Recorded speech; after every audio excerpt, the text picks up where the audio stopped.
출애굽기 3장 18절부터 22절 말씀입니다. 18절 말씀 제가 읽겠습니다. 그들이 내 말을 들으리니 너는 그들의 장로들과 함께 애굽 왕에게 이르기를 히브리 사람의 하나님 여호와께서 우리에게 임하셨은즉 우리가 우리 하나님 여호와께 제사를 드리려 하오니 사흘길쯤 강야로 가도록 허락하소서 하라.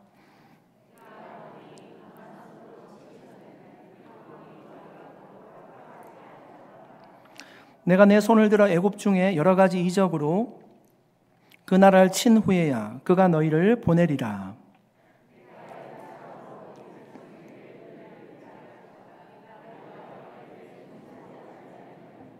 우리 22절 말씀 같이 읽겠습니다. 여인들은 모두 이웃 사람과 및 자기 집에 거류하는 여인에게 은폐물과 금폐물과 의복을 구하여 너희의 자녀를 꾸미라. 너희는 애굽 사람들의 물품을 취하리라. 아멘. 잠시 기도하겠습니다. 하나님 아버지 감사드립니다. 이 시간 주님께서 저희에게 말씀하여 주시옵소서. 열린 귀와 성령에 감동된 마음을 주셔서 주님의 말씀을 듣고 그 말씀을 삶으로 살아내게 하여 주시옵소서. 순종과 결단이 있도록 은혜 베풀어 주시옵소서. 감사드리며 예수님의 이름으로 기도드립니다. 아멘. 매사에 삐딱한 한 청년이 있었습니다. 그가 성경 말씀을 읽었습니다. 나는 너희에게 이르노니 악한 자를 대적하지 말라. 누구든지 내 오른편 뺨을 치겨든 왼편도 돌려대라. 그가 말씀을 읽고 과연 그런가 알아보기 위해서 집 근처의 교회를 찾아갔습니다. 성경을 열심히 읽고 있던 인자하신 장로님을 뵙고 아무 말도 없이 다가가서 뺨을 때렸습니다. 그랬더니 성경 말씀과는 다르게 그 장로님은 노발대발했습니다. 그래서 청년은 한심하다는 표정으로 마태복음 5장 39절을 펴서 그 장로님께 보여줬습니다. 그랬더니 그 장로님은 청년의 머리를 때리면서 내가 화 안 나게 생겨서 오른편 뺨을 때려야지. 왜 왼편 뺨을 때려? 성경 제대로 읽어 라고 얘기했다는 겁니다. 여러분 웃어주셔서 감사합니다. 제가 이거 할까 말까 제가 고민했습니다. 여러분 말씀에 순종하고자 해도 말씀을 제대로 알고 순종하는 것이 우리에게 얼마나 중요한지 모릅니다. 여러분 모세가 애굽으로 내려가라는 하나님의 명령을 받았습니다. 그런데 말씀에 순종하지 못하는 것 같습니다. 여러분 어떠십니까? 여러분 하나님의 말씀에 잘 순종하는 편이십니까?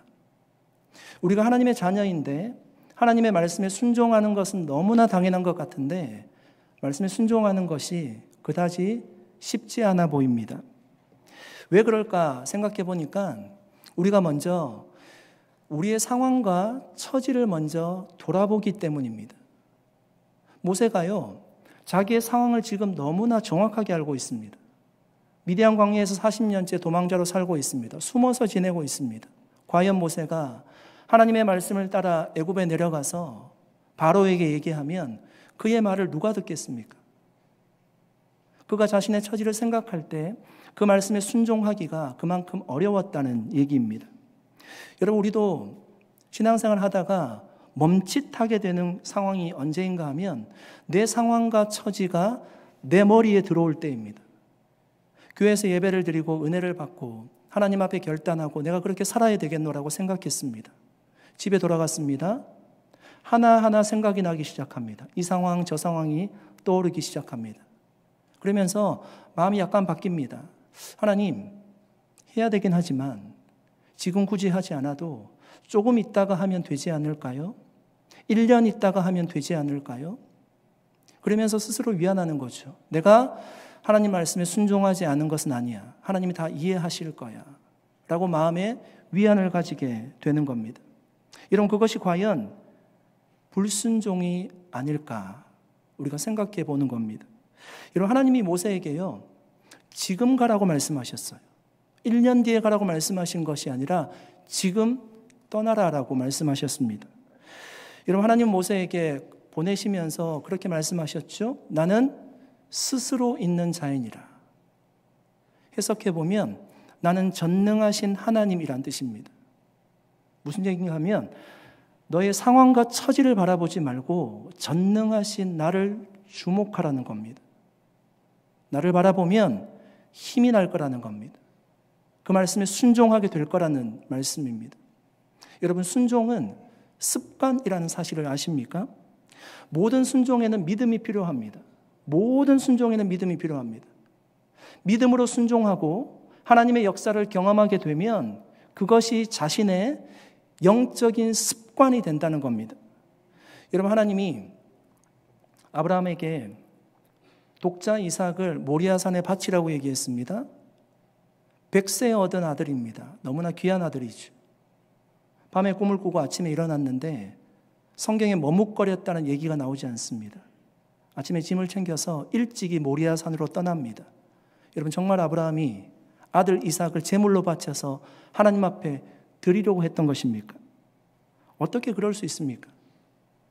우리는 아브라함의 믿음이 좋았다라고도 생각할 수 있지만 여러분, 그 믿음이라고 하는 것이 반복되는 순종을 통해서 하나님께 쌓인 신뢰였습니다.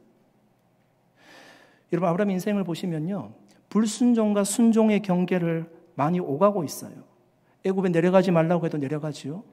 아내를 누이라고 속였습니다. 불순종의 삶을 살았습니다. 한편으로는 순종의 삶을 살았어요. 그러면서 그가 느낀 것이 무엇인가 하면 하나님은 신실하시다. 그 마음이 아브라함의 믿음으로 자리 잡았습니다.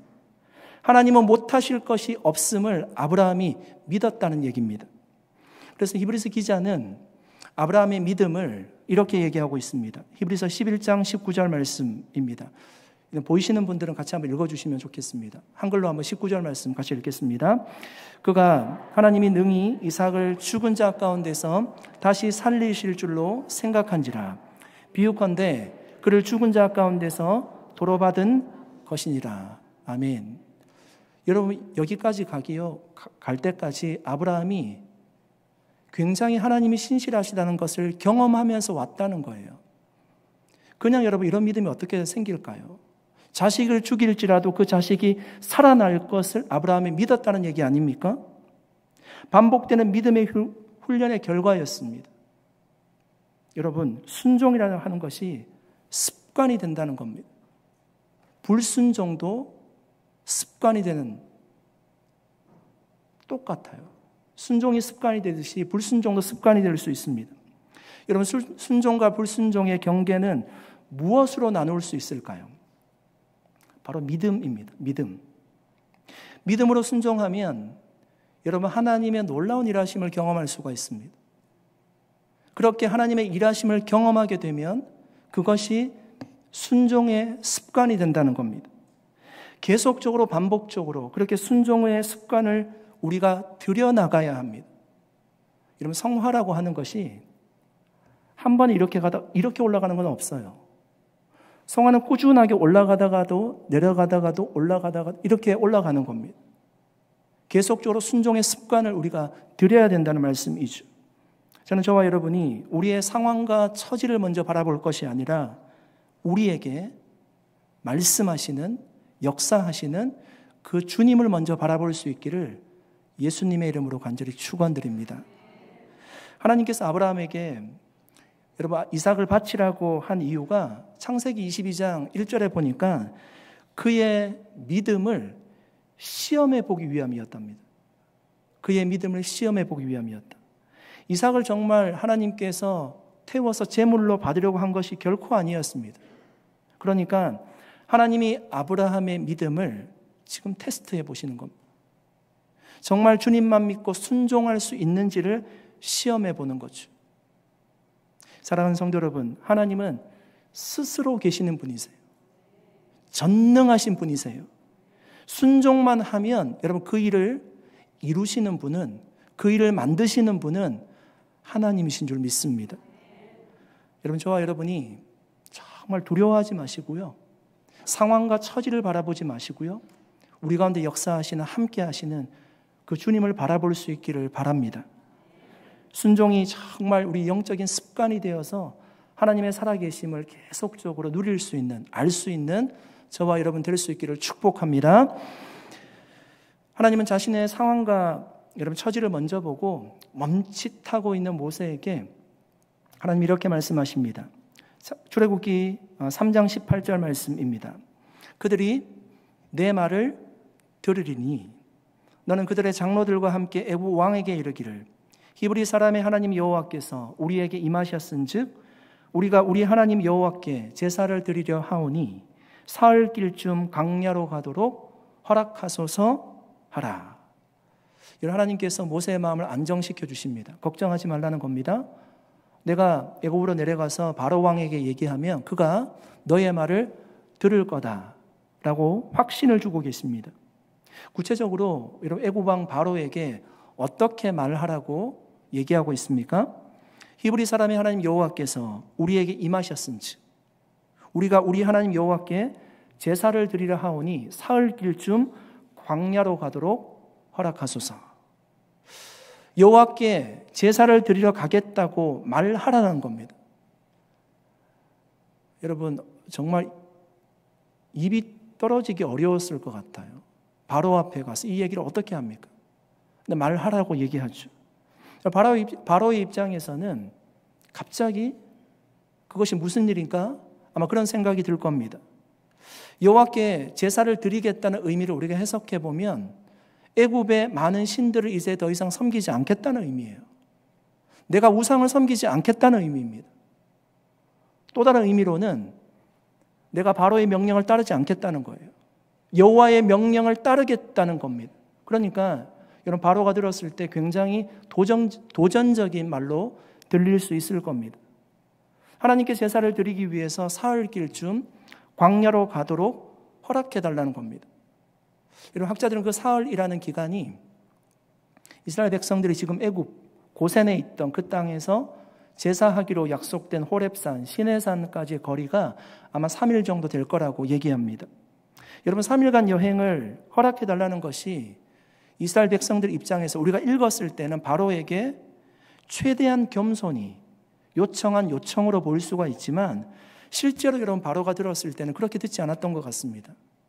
아마 얘들이 이스라엘 백성들이 완전히 영구적으로 떠날 것이라고 생각했던 것 같습니다. 여러분 우리가 어떤 사람과 대화를 할 때 물어볼 때가 있습니다. 시간 있으세요? 시간 있으세요? 왜 물어보는 거죠? 시간이 있으면 당신의 시간을 내가 좀 사용하겠다는 의미죠. 시간이 있으면 대화하고 싶습니다. 데이트하고 싶습니다. 미팅하고 싶습니다. 이런 얘기를 하고 싶어 하는 겁니다. TV를 보다가 옆에 있는 리모컨을 다른 사람이 찾습니다. 왜 찾을까요? 다른 거를 보고 싶거나 볼륨이 작거나 뭔가를 하고 싶을 때 요청하는 거죠.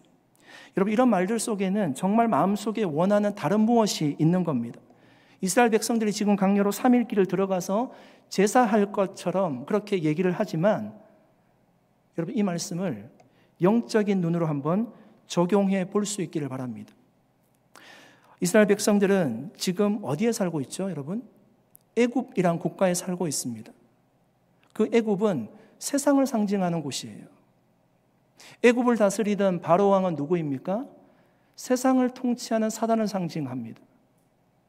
이스라엘 백성들이 애굽에 살고 있죠. 학대받고 고난받으며 살고 있습니다. 그들은 누구를 상징할까요? 이 땅에 살고 있는 하나님의 백성들을 상징합니다. 이스라엘 백성들이 여러분 지금 그런 상황 가운데 살아가고 있어요. 동일하게 우리도 세상에서 고난받으면서 동일한 삶을 지금 살아가고 있습니다.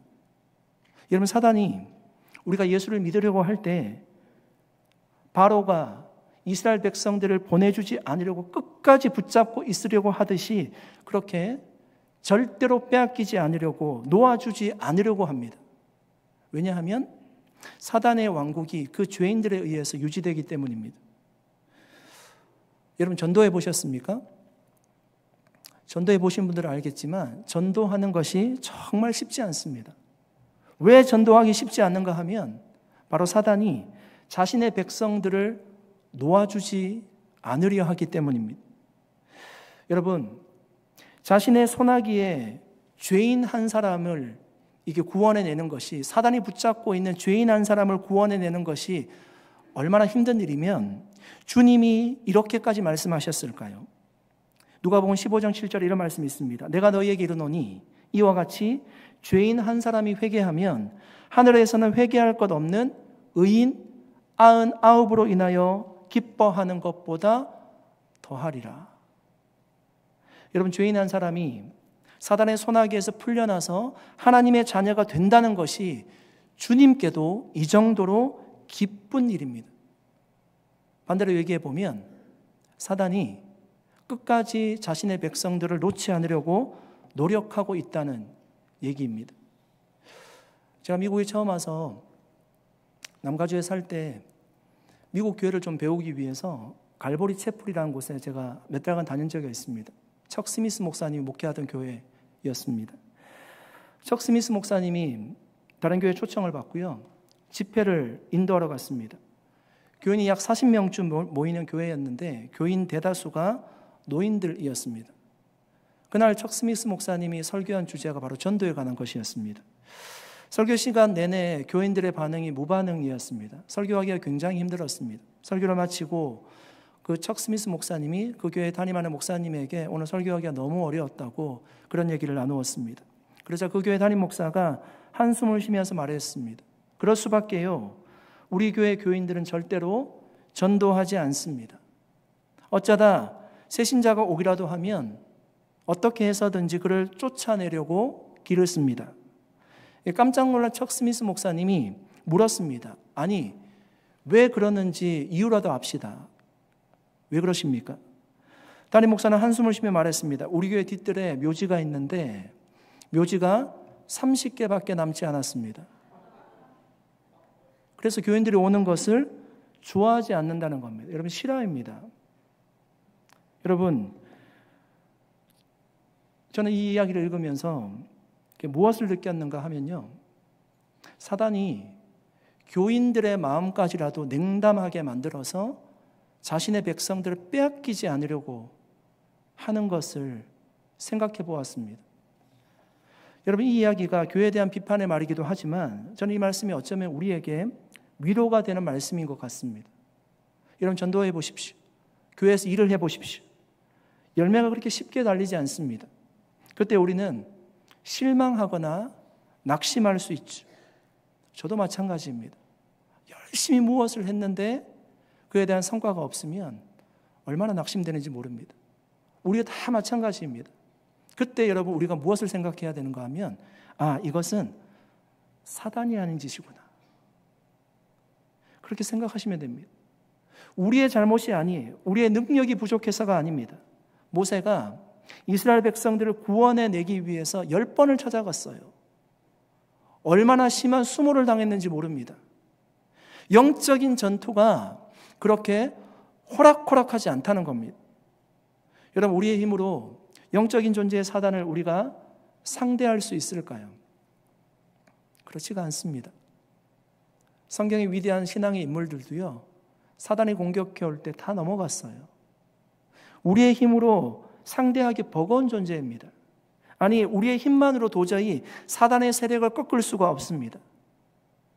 사단의 세력을 어떻게 꺾을 수 있을까요? 하나님께서 10가지 재앙으로 바로가 두 손을 들도록 만들어 주셔야 됩니다. 모세가 하나님의 능력을 의지할 때 출애굽의 역사를 이루었어요. 누구의 능력? 하나님의 능력을 의지할 때 출애굽의 역사를 이루었습니다. 우리도 여러분, 교회 사역도 마찬가지고요, 전도할 때도 마찬가지고요, 하나님의 능력을 의지해야만 주님의 일을 감당할 수가 있습니다. 영적으로 충만하지 않으면 우리는 얼마나 나약한지 모릅니다. 언제든지 흔들릴 수 있습니다. 오늘 이렇게 멋있게 제가 서 있는 것 같아도 넘어질 수 있습니다. 기도하지 않으면, 영적으로 서 있지 않으면, 주님의 능력을 의지하지 않으면. 오늘 중보기도 특송하셨지만 얼마나 귀한 사역을 하고 있는지 모릅니다. 정말 중보기도는 교회의 엔진과 같은 겁니다. 여러분, 주님의 일을 할 때 주의 능력을 의지할 수 있기를 바랍니다. 죄인들이, 여러분, 사단의 죄인들을 자신의 세력들을 놓지 않으려고 하기 때문에 우리는 더욱더 기도해야 되고요. 실망하지 않고 우리가 나아간다면 하나님께서 그 열매를 보게 하실 줄 믿습니다. 번역 선교사인 윌리엄 카메론 타운샌드라는 분이 계십니다. 아주 유명한 분이십니다. 남미를 전도하는 중에 돈 빌레모라는 한 원주민 젊은이를 만나서 복음을 전했습니다. 그 젊은이가 복음을 받아들였고요. 복음을 받아들일 뿐만 아니라 전도자가 되었습니다. 그 전도자가 된 돈 빌레모는 열심히 복음을 전하고 주님을 위해서 최선을 다한 삶을 살아갔습니다. 그러나 어느 날 그가 타운샌드 선교사님에게 찾아왔습니다. 그리고 이렇게 말하는 겁니다. 선교사님, 전 이제 사표를 내겠습니다. 여기 전도자 사표를 가지고 왔으니까 이거 받아주십시오. 선교사님이 그에게 물었습니다. 왜 사표를 내려고 하지요? 저는 전도가 이렇게 어렵고 힘든 일인지 몰랐습니다. 전도하기가 너무너무 힘들어요. 이제 사람들이 욕하는 소리와 고함 소리, 그리고 그들의 비난을 더 이상 견딜 수가 없습니다. 제가 왜 그런 비웃음거리를 당하면서 전도해야 되죠? 사실 제가 뭐 아쉬운 것이 있는 사람입니까? 젊은 전도자 돈 빌레모의 불평을 듣던 선교사님이 말했습니다. 당신이 예수님을 영접하고 얼마 지나지 않아서 제게 와서 말했지요? 그때 당신은 주님께서 저를 복음 전하는 전도자로 부르십니다 라고 말했지요? 네, 맞습니다. 그렇다면 나는 그 사표를 받을 수가 없습니다. 왜냐하면 주님께서 당신을 부르셨으니까 그 사표를 주님께 드리십시오. 당신이 지금 나에게 말한 그대로 주님께 아뢰고 주님 앞에 직접 사표를 내십시오. 청년은 주저하면서 기어 들어가는 목소리로 말했습니다. 제가 주님께 사표 낸다고 말씀드리면 아무래도 안 받으실 것 같은데요. 그래서 선교사님은 기다렸다는 듯이 크게 호통을 쳤습니다. 주님께서 사표를 안 받으신다면 주님께서 당신을 사용하신다는 말씀이 아닙니까? 복음 전하기를 원하신다는 뜻이 아닙니까? 젊은이는 타운샌드 선교사님의 말씀을 듣고 마음의 감동을 받아서 대답했습니다. 선교사님 그렇군요. 선교사님 말씀이 맞습니다. 그는 곧장 일어나서 다시 기도하기 시작했고 성령 충만함 가운데 복음 전도자의 길을 계속 걸어갔다고 합니다. 사랑하는 성도 여러분, 전도의 현장, 사명의 현장, 그리고 여러분 가정에서도 마찬가지고요. 직장에서도 마찬가지고 일을 하는 곳에는 늘 고난이 있습니다. 사탄이 그 영혼을 절대로 그냥 두지 않으려고 하기 때문입니다. 고난이 있는 전도의 현장이지만 여러분 그곳에 사단보다 더 힘이 있으신 전능하신 하나님께서 함께하고 계심을 믿으시기 바랍니다. 욕을 먹고 때로 수치를 당하는 일이 있을 때는 여러분 이렇게 생각해 보십시오. 바울과 같이 그리스도의 남은 고난을 주님의 몸된 교회를 위해서 내 육체를 채우노라 라고 고백했던 바울의 고백을 생각해 보십시오. 여러분 예수님이 이 땅에 오셔서 우리를 위해서 죽어주셨습니다. 아멘. 우리를 위해서 죽어주셨어요. 우리를 위해서 모든 고난을 당하셨습니다. 주님의 고난에 비하면 우리가 받는 고난은 작은 고난입니다. 그 작은 고난을 우리가 감내할 수 없습니까? 주님과 함께 여러분 전도 현장에서 복음 전하면 결국 사단의 강력한 진이 파해지게 될 겁니다.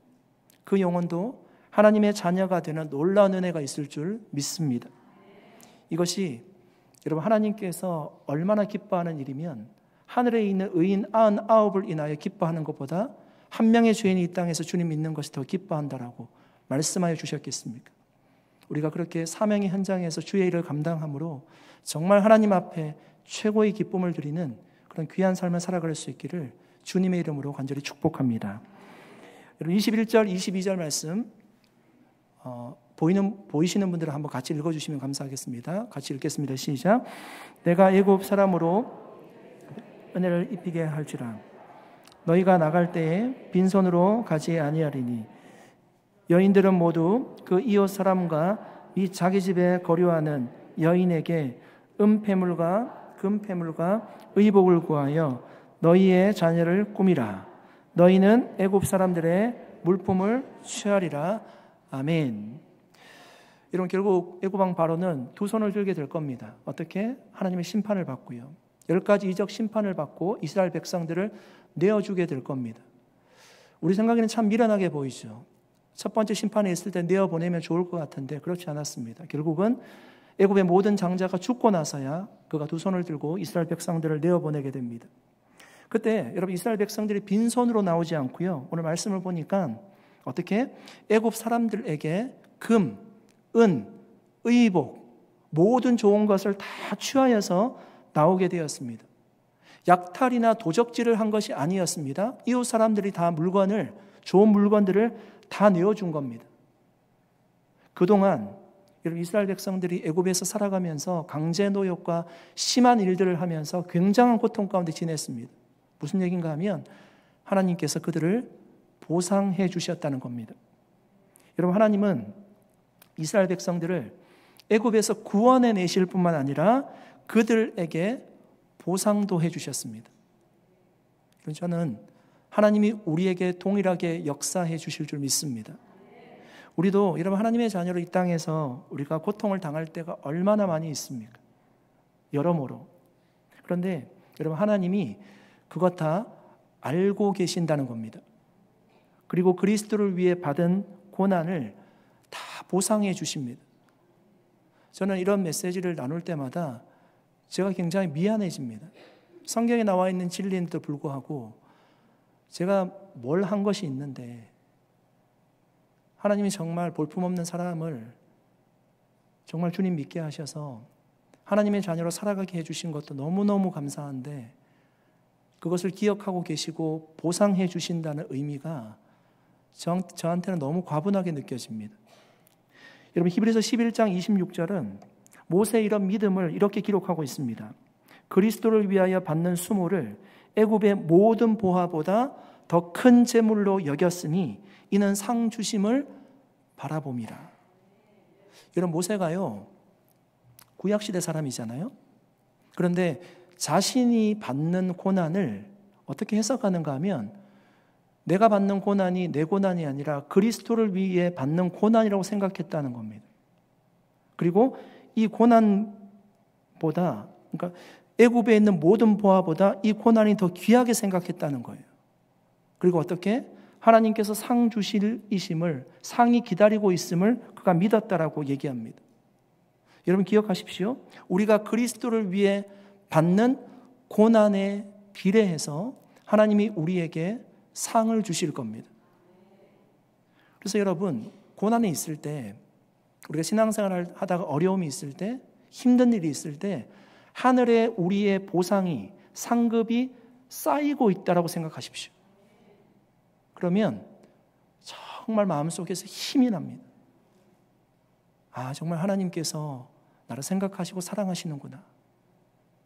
구원해 주실 뿐만 아니라 상을 주시는 분이시구나 라고 생각하면 어려운 일, 힘든 일도 우리가 넉넉하게 이겨나갈 수 있을 줄 믿습니다.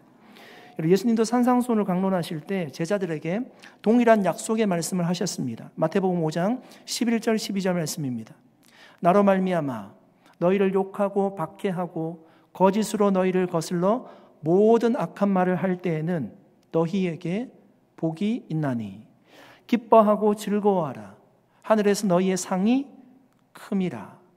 너희 전에 있던 선지자들도 이같이 박해하였느니라. 이런 선지자들의 삶이요, 욕을 먹는 삶이었어요. 박해를 받는 삶이었습니다. 지금 제자들에게 주님이 이 말씀을 하시는데 제자들도 동일하게 이런 삶을 살아갈 것이라고 주님이 예언하시는 거죠. 사실 이런 사단이 왕노릇하고 있는 세상에 우리가 살아가고 있는데 그 세상에 크리스찬, 예수님의 제자라는 이름으로 우리가 살아가고 있는데 전혀 고난이 없는 삶을 우리가 살고 있다면 내가 정말 지금 예수를 잘 믿고 있는지를 자문자답해 보아야 됩니다. 요한복음 12장 31절에 분명히 얘기하고 있습니다. 이제 이 세상에 대한 심판이 이르렀으니 이 세상에 임금이 쫓겨나리라. 이 세상에 누가 임금 노릇하고 있는가 하면 사단의 임금 노릇하고 있다는 겁니다. 원래는 누가 통치하는 곳이죠? 하나님이 통치하십니다. 그럼에도 우리를 괴롭히는 거죠. 그 모든 고난을 우리가 잘 이겨나가야 됩니다. 예수를 믿음으로. 사랑하는 성도 여러분, 주님이 우리에게 말씀하시듯이 반드시 우리에게 고난에 비례한 큰 상급이 있음을 믿으시기 바랍니다. 그래서 고난의 때에도 정말 하늘의 상급을 바라보면서 우리가 기뻐할 수 있는 큰 믿음 가질 수 있기를 예수님의 이름으로 간절히 축복합니다. 저는 오늘 말씀을 맺으면서 순종은 습관이라는 이 말씀을 조금 더 강조하고 싶습니다. 미국 시골에 통나무집에 한 병약한 남자가 살았습니다. 그 집 앞에는 큰 바위가 있어서 집을 드나들기가 굉장히 불편했습니다.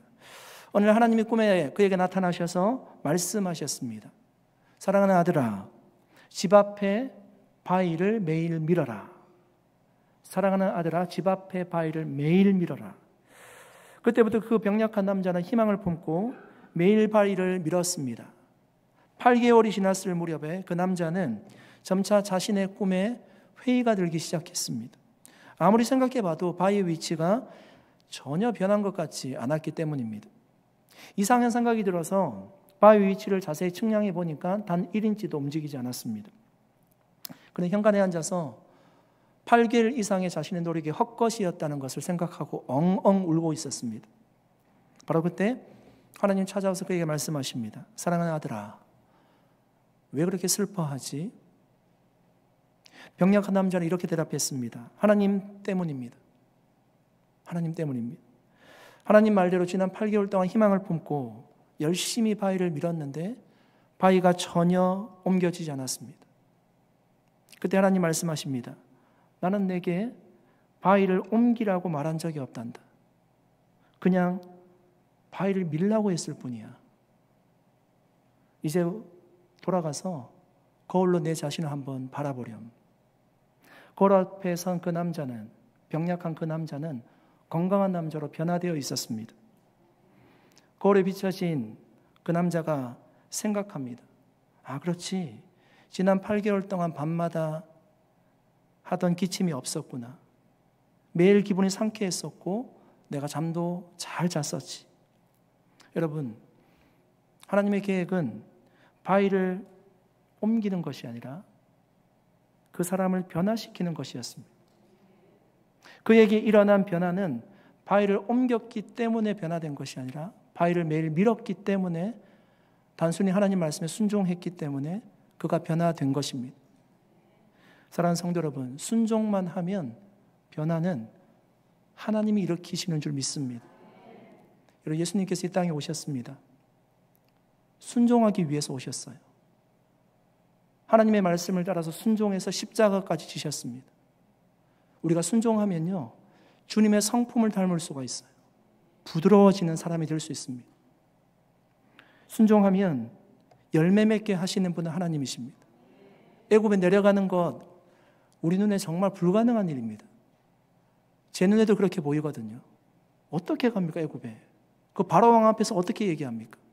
그런데 내려가면 10가지 이적을 행하실 분도 주님이시고 데리고 나오실 분도 주님이시라고 주님을 약속하시는 겁니다. 우리가 마음에 하나님 주신 감동과 은혜가 있을 때 우리가 순종하고 그 순종이 경험이 되므로 결국에는 그 순종이 우리의 영적인 습관이 될 수 있기를 예수 그리스도의 이름으로 간절히 축원드립니다. 기도하겠습니다. 살아계신 하나님, 감사합니다. 오늘 하나님 우리에게 말씀 주신 것 우리의 마음에 기억하게 하시고, 하나님 순종이 습관이 되는 삶을 살게 하여 주셔서 하나님의 역사를 매일매일 경험하는 믿음의 삶을 살아갈 수 있도록 인도하여 주시옵소서.